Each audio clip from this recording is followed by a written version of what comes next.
It's very delicious to act with beautiful men. Imagine this. You're born in a freezing, dust-blown town in North Dakota. There's no Hollywood, no glam, no lights, just cold winters, 4 sisters, and a father who runs the local paper. That was Angie Dickinson's life, before she became the woman every man wanted and every woman secretly admired. But what if I told you her rise to fame wasn't planned? It was a total accident. Because here's the scandalous truth. Angie didn't chase fame. Fame chased her. She was a shy, quiet girl who wanted to write, not act, not pose, not be famous.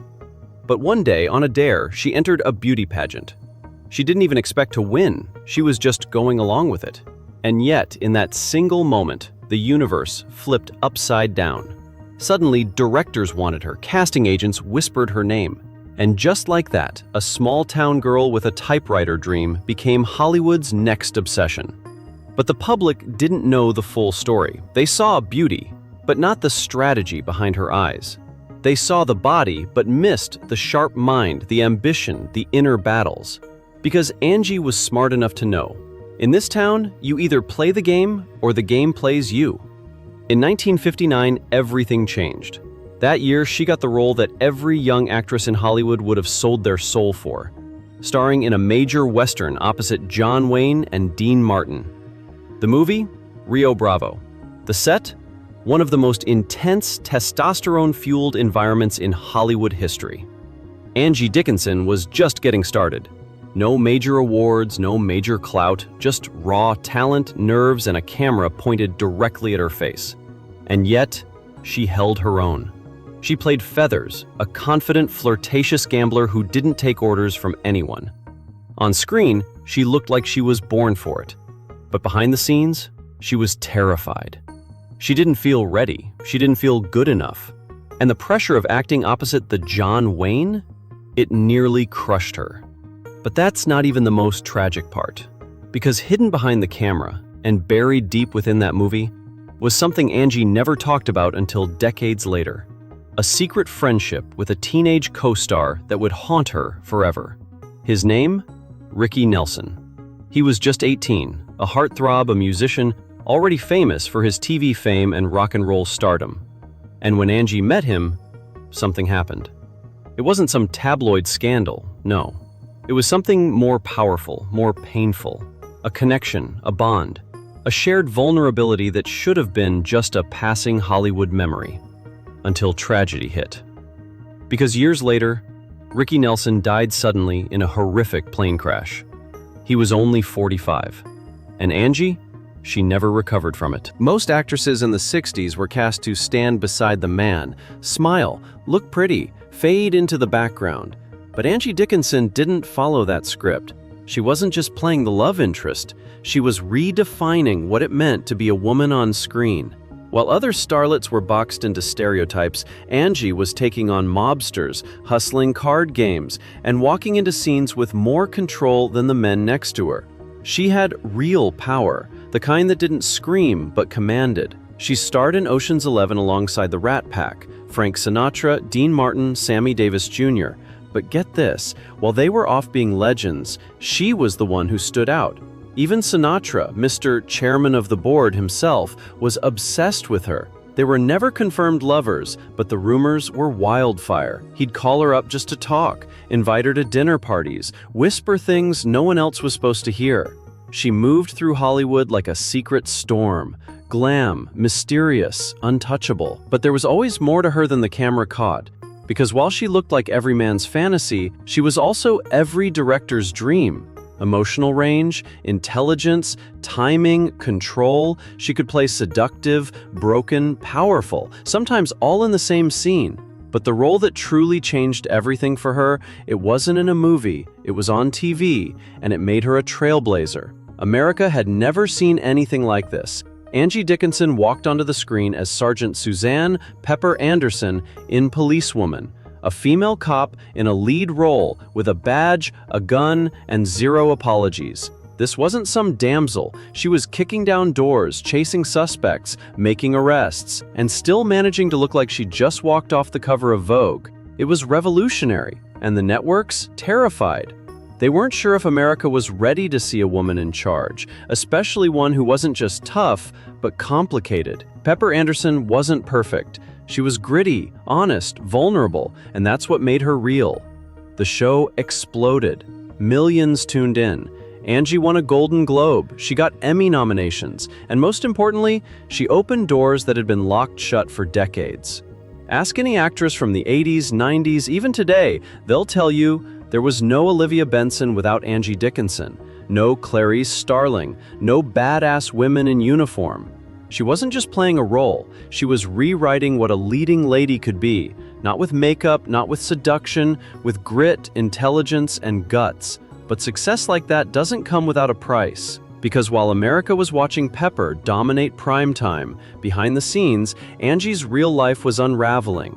Hollywood romances, they burn fast and bright. But Angie's second marriage wasn't just red carpet photos and gossip column fluff, it was legendary and devastating. In 1965, she married one of the most brilliant minds in music history, Burt Bacharach. You know the name. He wrote the soundtrack to an entire generation. Walk On By, What the World Needs Now, Raindrops Keep Falling on My Head. Together, they were America's artistic power couple, creative, magnetic, and everywhere. Magazine covers, award shows, paparazzi couldn't get enough of them. But inside the mansion walls, things were cracking. The marriage was complicated. Burt was distant, moody, a genius with a piano, but not always present in real life. Angie? She was caught between the spotlight and something so much more important. Because in 1966, she gave birth to their only child, Leah Nikki Bacharach, who they called Nikki. And from the moment she arrived, something was different. Nikki was brilliant,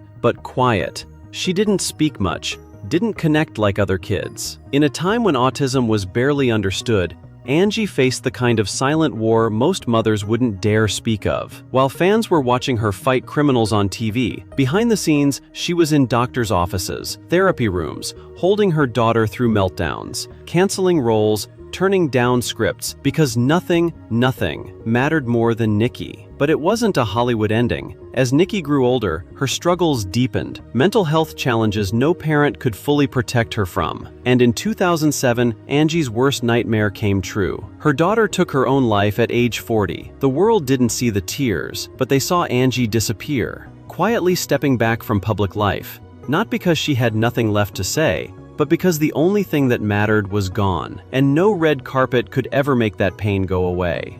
For decades, Angie Dickinson carried one name in silence.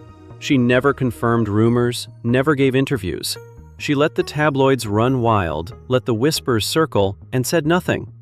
But deep down, one person haunted her memory more than any ex-husband, any co-star, any studio head ever could. Ricky Nelson. The teen idol, the rock star, the baby-faced gunslinger from Rio Bravo. He was only 18 when they met on set. Angie was in her late 20s. And no, they weren't a couple, but what they were was something stronger than romance. They shared something unspoken, both rising stars, both trapped in an industry that chewed people up and spit them out, both too young to understand the storm they were stepping into. Over the years, Angie would describe Ricky as kind, gentle, a soul that didn't belong in the chaos of fame. And then, he was gone. In 1985, Ricky Nelson died in a horrific plane crash that shocked the world. But for Angie, it was personal. He wasn't just a co-star, he was a ghost she'd never forget. Every time someone played his music, every time someone praised Rio Bravo, it was like a dagger through time. For years, she refused to talk about it. Until now. At 93, she finally opened up, not to sell a book, not to chase the spotlight, but to set the record straight. To honor someone who never got the peace he deserved, to show that behind the glitz, there were real hearts breaking.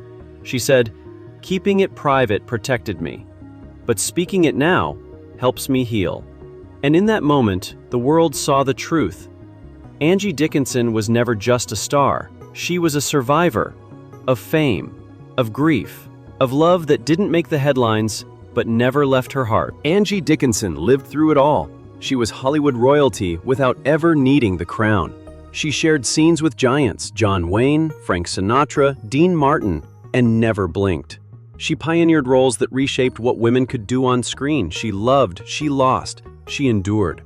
But more than anything, she carried the kind of pain that doesn't show up in headlines. A daughter lost too soon, a quiet bond with Ricky Nelson that the world never understood, and a movie, just one, that she can't bring herself to watch. Not because it was bad, because it showed her everything she was before the world changed her forever.